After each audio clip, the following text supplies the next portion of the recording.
ಬಂಧುಗಳೇ ಮತ್ತು ಸ್ನೇಹಿತರೆ, ಇದು ನನ್ನದೇ ಗ್ರಾಮ ಆದ್ದರಿಂದ ಹಿರಿಯರೆಲ್ಲ ಮಾತಾಡಲಿ.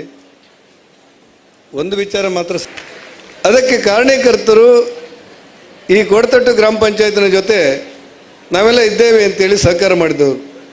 ಈ ಕಾರ್ಯಕ್ರಮದ ಉದ್ಘಾಟನೆಗೆ ಪೂಜ್ಯರಾದಂಥ ಸುಗುಣೇಂದ್ರ ತೀರ್ಥರನ್ನು ಕರೆಯುವ ಮುಖ್ಯ ಉದ್ದೇಶ ಅಂದರೆ, ಅವರು 2 ವರ್ಷಗಳ ಪರ್ಯಾಯದಲ್ಲಿ ಕೃಷ್ಣ ಮಠದ ಆವರಣವನ್ನು ಬಿಟ್ಟು ಹೊರಗೆ ಬರಲಿಕ್ಕೆ ಅವಕಾಶಗಳಿಲ್ಲ. ಇವತ್ತು ನೀವು ಕೃಷ್ಣ ಮಠವನ್ನು ಬಿಟ್ಟು ಹೊರಗೆ ಬಂದಿದ್ದೀರಿ. ಇಡೀ ಸಮಾಜವನ್ನು ಒಂದಾಗಿ ಒಟ್ಟಾಗಿ ಜೋಡಿಸುವಂಥ ಶಕ್ತಿ ಯಾರಿಗಾದರೂ ಇದ್ದರೆ ಅದು ಸುಗುಣೇಂದ್ರ ತೀರ್ಥರಿಗೆ ಅನ್ನುವಂಥದ್ದು ನಾನು ಹೇಳಿದ್ದಲ್ಲ. ಭಾರತ ದೇಶದ ಯಾವುದೋ ಒಂದು ಧಾರ್ಮಿಕ ಕೇಂದ್ರದ ಬಗ್ಗೆ ಒಂದು ಸಣ್ಣ ಜಿಜ್ಞಾಸೆ ಇತ್ತು.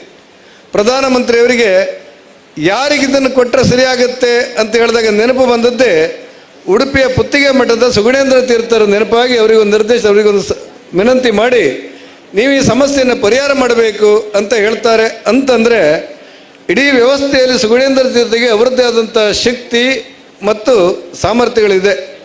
ಅಂಥ ಪೂಜ್ಯರು ನಮ್ಮೂರಿನ ಕೊರಗೇರಿಗೇರಿಗೆ ಬರಬೇಕು, ಈ ಮನೆಗಳಿಗೆ ದೀಪ ಬೆಳಗಿಸಿ ಉದ್ಘಾಟನೆ ಮಾಡಬೇಕು ಅಂತ ಹೇಳಿದಾಗ ಭಾಳ ದೂರದಲ್ಲಿರುವಂಥ ಕೇರಳದಲ್ಲಿ ಇದ್ದಂಥ ಪೂಜ್ಯ ಶ್ರೀಗಳು ಇವತ್ತು ಬಂದಿದ್ದಾರೆ. ಅತ್ಯಂತ ಸಂತೋಷವಾಗಿದೆ ನಮಗೆ. ಪೂಜ್ಯ ಶ್ರೀಗಳನ್ನು ಅತ್ಯಂತ ಪ್ರೀತಿಯಿಂದ ಗೌರವಿಸುತ್ತಾ, ನನಗೆ ಖುಷಿ ಏನಂದರೆ ದೇಶದ ಪ್ರಧಾನಿ ಮೋದಿಯವರು ಉಡುಪಿಗೆ ಬರಬೇಕು ಅನ್ನುವಂಥ ಕನಸು ನಮ್ಮೆಲ್ಲರಲ್ಲಿತ್ತು. ಆದರೆ ನಮಗೆ ಯಾರು MP ಆಗಿರುವ ನಾನೊಂದು ಪತ್ರ ಕೊಟ್ಟದ್ದು ಬಿಟ್ಟರೆ ಮತ್ತೇನೂ ನನಗೆ ಮಾಡಲಿಕ್ಕೆ ಆಗಿರಲಿಲ್ಲ. ಆದರೆ ಪೂಜ್ಯ ಶ್ರೀಗಳ ಒಂದು ಕರೆಗೆ, ಒಂದು ವಿನಂತಿಗೆ, ಒಂದು ಪತ್ರಕ್ಕೆ ಭಾರತದ ಪ್ರಧಾನಮಂತ್ರಿ ನರೇಂದ್ರ ಮೋದಿಯವರು ಶ್ರೀಕೃಷ್ಣ ಮಠಕ್ಕೆ ಪ್ರಥಮವಾಗಿ ಬಂದಾಗ ಅವರ ಶಕ್ತಿಯ ಅನಾವರಣ ಇಡೀ ಜಿಲ್ಲೆಗೆ ಮತ್ತು ಈ ರಾಜ್ಯಕ್ಕಾಗಿತ್ತು ಅಂತ ನನಗನ್ಸಿತ್ತು. ಅವರ ಮೂಲಕ ಇವತ್ತು ಬಿಡುಗಡೆ ಮಾಡಬೇಕು ಅಂತ ಹೇಳಿದಾಗ ಪೂಜ್ಯ ಶ್ರೀಗಳು ಬಂದಿದ್ದು ನನಗೆ ಅತ್ಯಂತ ಸಂತೋಷ ಅನಿಸಿದೆ. ಪೂಜ್ಯರನ್ನು ಅತ್ಯಂತ ಗೌರವಪೂರ್ಣವಾಗಿ ನಮನಗಳನ್ನು ಸಲ್ಲಿಸಿ ಎಲ್ಲ ಹಿರಿಯರನ್ನು ನೆನಪು ಮಾಡಿಕೊಳ್ಬೇಕು. ನಮ್ಮ ಕಿರಣ್ ಕೊಡಿಗೆಯವರು ವೇದಿಕೆಯಲ್ಲಿದ್ದಾರೆ.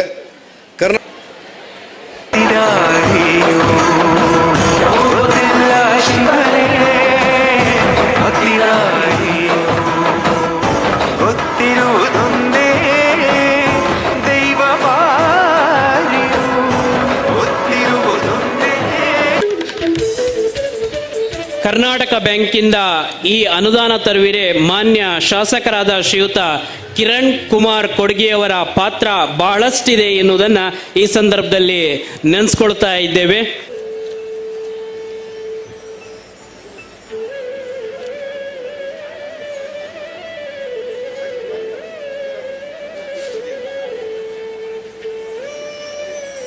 ಮುಂದೆ ಶ್ರೀಯುತ Nadoja doctor G Shankar family trust. ಉಡುಪಿಯಲ್ಲಿ ಶ್ರೀಕೃಷ್ಣನ ಪೂಜಾ ಪರ್ಯಾಯವನ್ನು, ಚತುರ್ಥ ಪರ್ಯಾಯವನ್ನು, ವಿಶ್ವಗೀತಾ ಪರ್ಯಾಯವನ್ನು ಮುಗಿಸಿ ಇದಂ ಪ್ರಥಮವಾಗಿ ನಾವು ಕೋಟದೆಟ್ಟು ಈ ಗ್ರಾಮಕ್ಕೆ ಆಗಮಿಸಿ 8 ಮನೆಗಳನ್ನು ನಾವು ಕೃಷ್ಣನಿಗೆ ಸಮರ್ಪಣೆ ಮಾಡಲಿಕ್ಕೆ ಬಹಳ ಸಂತೋಷ ಪಡ್ತಾ ಇದ್ದೇವೆ. ನಮ್ಮ ಕೃಷ್ಣ ಪೂಜೆಯ ಒಂದು ಅನುಗ್ರಹ, ಲೋಕ ಕಲ್ಯಾಣಕ್ಕಾಗಿ ನಾವು ಮಾಡಿದ ಪ್ರಾರ್ಥನೆ, ಎಲ್ಲ ಜನರ ಈ ಒಂದು ಕೊರಗ ಸಮಾಜದ, ಅತ್ಯಂತ ದುರ್ಬಲ ಸಮಾಜದ ಈ ಒಂದು ಏಳಿಗೆಗಾಗಿ ಅನುಗ್ರಹ ಪ್ರಾಪ್ತವಾಗಿದೆ ಎಂಬುದಾಗಿ ನಾವು ಭಾವಿಸ್ತಾ ಇದ್ದೇವೆ.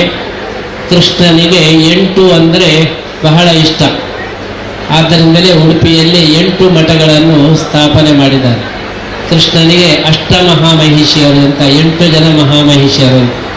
ಹಾಗಾಗಿ ಕೃಷ್ಣನ ಅನುಗ್ರಹದ ಸಂಕೇತವಾಗಿ ಇವತ್ತು 8 ಮನೆಗಳನ್ನು ನಾವು ಈ ಸಮಾಜದ ಬಾಂಧವರಿಗೆ ಸಮರ್ಪಣೆ ಮಾಡಲಿಕ್ಕೆ ಬಹಳ ಸಂತೋಷ ಪಡ್ತಾ ಇದ್ದೇವೆ. ಶ್ರೀಕೃಷ್ಣನ ಅನುಗ್ರಹದ ಸಂಕೇತವೇ ಮನೆ ಪ್ರಾಪ್ತಿ. ಕುಚೇಲ ಕೃಷ್ಣನ ಭೇಟಿಗಾಗಿ ಹೋಗ್ತಾನೆ, ಕೃಷ್ಣನ ಹತ್ರ ಏನಾದರೂ ಸಹಾಯ ತಗೊಳ್ಬೇಕು ಅಂತ. ಆದರೆ ಅವನು ಕೇಳಲಿಕ್ಕೆ ಸಂಕೋಚ ಆಗ್ತದೆ. ಹಾಗೆ ವಾಪಸ್ ಬರ್ತಾನೆ. ವಾಪಸ್ ಬರುವಾಗ ಅವನ ಗುಡಿಸಲು ಹೋಗಿ ಅದು ದೊಡ್ಡ ಅರಮನೆಯಾಗಿದೆ.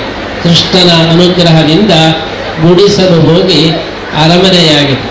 ಹಾಗಾಗಿ ಕೃಷ್ಣನ ಅನುಗ್ರಹದ ಸಂಕೇತ ನಮ್ಮ ಮನೆ, ಅದು ಅರಮನೆಯಾಗೋದು ಕೃಷ್ಣನ ಒಂದು ಅನುಗ್ರಹದ ಸಂಕೇತ. ನಮ್ಮ ಇವತ್ತು 8 ಜನ ಈ ಭಕ್ತರಿಗೆ ಕೃಷ್ಣನ ವಿಶೇಷ ಅನುಗ್ರಹ ಆಗಿದೆ ಅಂತ ಹೇಳಿ ನಾವು ಭಾವಿಸ್ತಾ ಅವರೆಲ್ಲರಿಗೂ ಕೂಡ ಈ ಮನೆಯಲ್ಲಿ ಶುಭವಾಗಲಿ, ಒಳ್ಳೆಯದಾಗಲಿ ಅಂತ ಹೇಳಿ ಈ ಸಂದರ್ಭದಲ್ಲಿ ಹಾರೈಸ್ತಾ ಇದ್ದೇವೆ. ಇಂತಹ ಮಹತ್ ಕಾರ್ಯವನ್ನು ಮಾಡಿದಂತಹ ಎಲ್ಲ ದಾನಿಗಳನ್ನು ಅಭಿನಂದಿಸ್ತಾ ಇದ್ದೇವೆ. ನಮ್ಮ ಎಚ್.ಎಸ್. ಶೆಟ್ಟರು ಒಂದು ಮಾತು ಹೇಳಿದರು, ಇವತ್ತು ಮಾನವತೆಯ ಮಹೋತ್ಸವ ಅಂತ ಹೇಳಿ. ಇದು ನಿಜವಾಗಿಯೂ ಕೂಡ ಎಲ್ಲ ಮನುಷ್ಯರು ಕೂಡ ದುರ್ಬಲರಾದವರಿಗೆ ಸಹಾಯ ಮಾಡೋದು ಅವರ ಮುಖ್ಯ ಕರ್ತವ್ಯ. ಕೃಷ್ಣ ಗೀತೆಯಲ್ಲಿ ಅದನ್ನು ಸ್ಪಷ್ಟವಾಗಿ ಹೇಳಿದ್ದಾನೆ. ಪರಸ್ಪರಂ ಭಾವಯಂತಹ ಶ್ರೇಯ ಪರಮವಾಪ್ಸ್ಯತ ಅಂತ ಹೇಳಿ ಎಲ್ಲರೂ ಕೂಡ ಪರಸ್ಪರ ಸಹಕಾರದಿಂದ ಅಭಿವೃದ್ಧಿಯನ್ನು ಹೊಂದಲಿಕ್ಕೆ ಸಾಧ್ಯ. ಉಳ್ಳವರು ಇಲ್ಲದೇ ಇದ್ದವರಿಗೆ ಅವರು ಸಹಾಯವನ್ನು ಮಾಡುವುದೇ ಅದು ಈಶ್ವರನ ಪೂಜೆ. ಯಾರ ಹತ್ತಿರ ಇದೆಯೋ ಅವರು ಇಲ್ಲದೇ ಇದ್ದವರಿಗೆ ಸಹಾಯ ಮಾಡುವುದೇ ಅದು ದೇವರ ಪೂಜೆ ಅಂತ ಹೇಳಿ ಶ್ರೀ ಮಧ್ವಾಚಾರ್ಯರು ಕೂಡ ನಾನಾ ಜನಸ್ಯ ಶುಶ್ರೂಷ ಕರ್ತವ್ಯ ಕರವನ್ಮಿತಿ ಅಂತ ಹೇಳಿ ಗೀತಾ ಭಾಷ್ಯದಲ್ಲಿ ಆಚಾರ್ಯರು ಸ್ಪಷ್ಟವಾಗಿ ಹೇಳಿದ್ದಾರೆ. ದೇವರ ಒಂದು ಭಕ್ತರಿಗೆ ಸಹಾಯ ಮಾಡೋದು ಅದು ಟ್ಯಾಕ್ಸ್ ಕೊಟ್ಟ ಹಾಗೆ. ಹೇಗೆ ಸರಕಾರಕ್ಕೆ ಟ್ಯಾಕ್ಸ್ ಕೊಡುವುದು ನಮ್ಮ ಕರ್ತವ್ಯವೋ ಹಾಗೆಯೇ ನಾವು ದುರ್ಬಲರ ಸೇವೆಯನ್ನು ಮಾಡುವುದು ಕೂಡ ನಮ್ಮ ಕರ್ತವ್ಯ ಎಂಬುದಾಗಿ ಶ್ರೀ ಮಧ್ವಾಚಾರ್ಯರು ಹೇಳಿದಂತೆ ನಾವೆಲ್ಲರೂ ಕೂಡ ಉಳ್ಳವರು ಇರದೇ ಇದ್ದವರಿಗೆ ಸಹಾಯ ಮಾಡುವುದು ಬಹಳ ಮುಖ್ಯ. ಇಟ್ಟದ್ದು ಅದು ಪರರಿಗೆ, ಬಚ್ಚಿಟ್ಟದ್ದು ಪರರಿಗೆ. ನಾವು ಕೊಟ್ಟದ್ದು ನಮಗೆ. ನಾವೇನಾದರೂ ದಾನ ಮಾಡಿದರೆ ಅದು ನಮ್ಮ ಜೊತೆಗೆ ಅದರ ಪುಣ್ಯ ಬರ್ತದೆ. ನಾವು ಹಾಗೆ ಬಚ್ಚಿಟ್ಟರೆ ಕಳ್ಳ ಕಾಕರಿಗೋ ಇನ್ನು ಯಾರಿಗೋ ಅದು ಹೋಗಿಬಿಡ್ತದೆ. ಹಾಗಾಗಿ ಉಳ್ಳವರೆಲ್ಲರೂ ಕೂಡ ದಾನ ಮಾಡುವುದು ಬಹಳ ಮುಖ್ಯವಾದಂತಹ ಒಂದು ಕರ್ತವ್ಯ.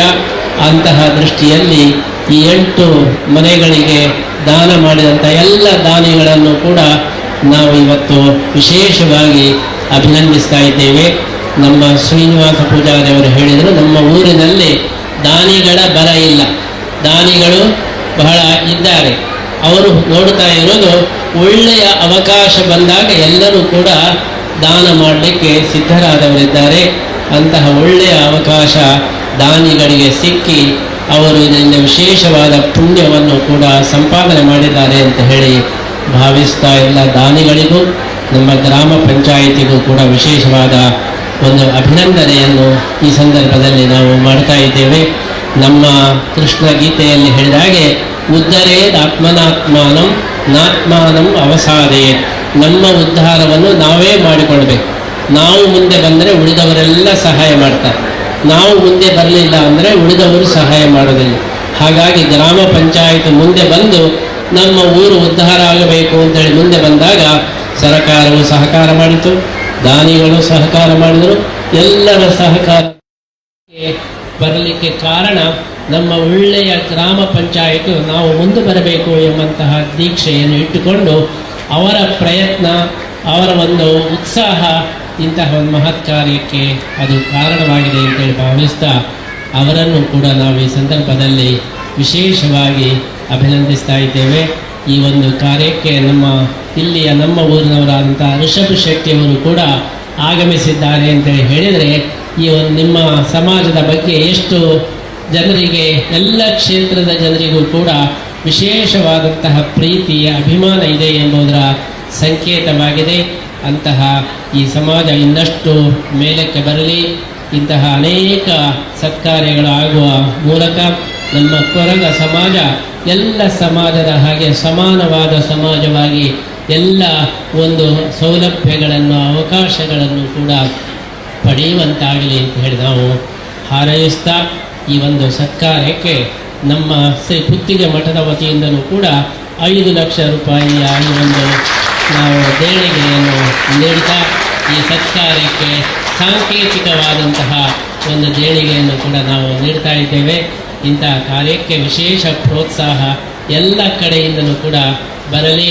ನಮ್ಮ ವಿಶ್ವಗೀತ ಪರ್ಯಾಯದ ವತಿಯಿಂದ ಶ್ರೀಕೃಷ್ಣನ ಅನುಗ್ರಹದ ಒಂದು ಸಂಕೇತವಾಗಿ 5 ಲಕ್ಷ ರೂಪಾಯಿಯ ದೇಣಿಗೆಯನ್ನು ಕೂಡ ಈ ಸಂದರ್ಭದಲ್ಲಿ ನಾವು ಘೋಷಿಸ್ತಾ ಈ ರೀತಿ ಎಲ್ಲರೂ ಕೂಡ ಮುಂದೆ ಬಂದು ನಮ್ಮ ಭಾರತ ವಿಶ್ವಗುರು ಆಗಬೇಕು. ನಮ್ಮ ಭಾರತ ಅದು ಇಡೀ ಪ್ರಪಂಚಕ್ಕೆ ಒಂದು ಆದರ್ಶವಾದಂತಹ ರಾಷ್ಟ್ರವಾಗಬೇಕು ಎಂಬ ದೃಷ್ಟಿಯಲ್ಲಿ ನಾವೆಲ್ಲರೂ ಕೂಡ ಸಕ್ರಿಯರಾಗೋಣ.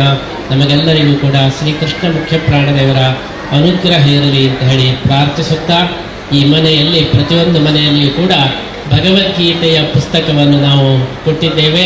ನೀವೆಲ್ಲರೂ ಕೂಡ ಪ್ರತಿಯೊಬ್ಬರು ಮನೆಯಲ್ಲಿ ಗೀತೆಯನ್ನು ಇಟ್ಟುಕೊಳ್ಬೇಕು. ಗರ್ ಗರ್ ಗೀತಾ, ಗೀತೆ ಇದೆ ಅಂತೇಳಿ ಹೇಳಿದರೆ ಅಲ್ಲಿ ಕೃಷ್ಣ ಇದ್ದಾನೆ ಅಂತೇಳಿ ಅರ್ಥ. ಅಂತಹ ಕೃಷ್ಣನ ಆರಾಧನೆಯನ್ನು ನೀವೆಲ್ಲರೂ ಕೂಡ ಮಾಡುತ್ತಾ ಬಂದರೆ ನಿಮಗೆ ವಿಶೇಷವಾದಂತಹ ಅನುಗ್ರಹವಾಗಿ ಜೀವನದಲ್ಲಿ ಎಲ್ಲವೂ ಒಳ್ಳೆಯದಾಗಲಿಕ್ಕೆ ಸಾಧ್ಯ ಇದೆ.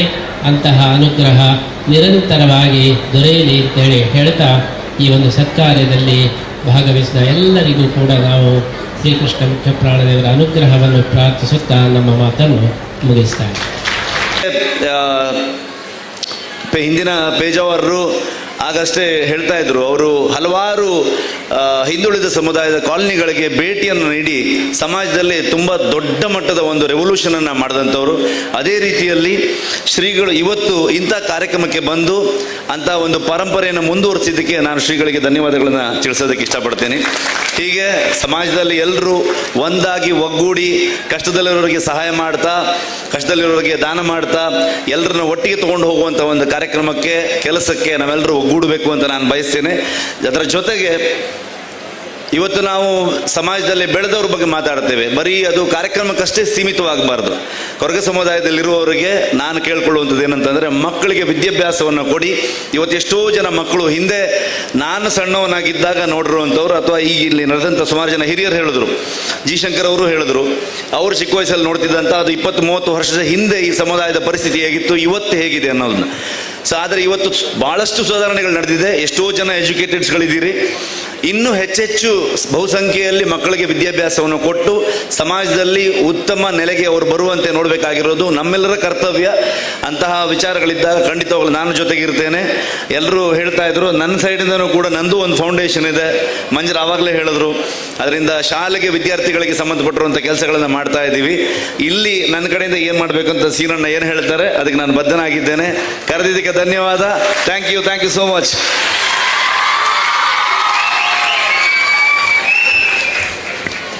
ಶ್ರೀಯುತ ರಿಷಬ್ ಶೆಟ್ಟಿ ಅವರಿಗೆ ಶ್ರೀ ಸುಗುಣೇಂದ್ರ ಶ್ರೀಪಾದರು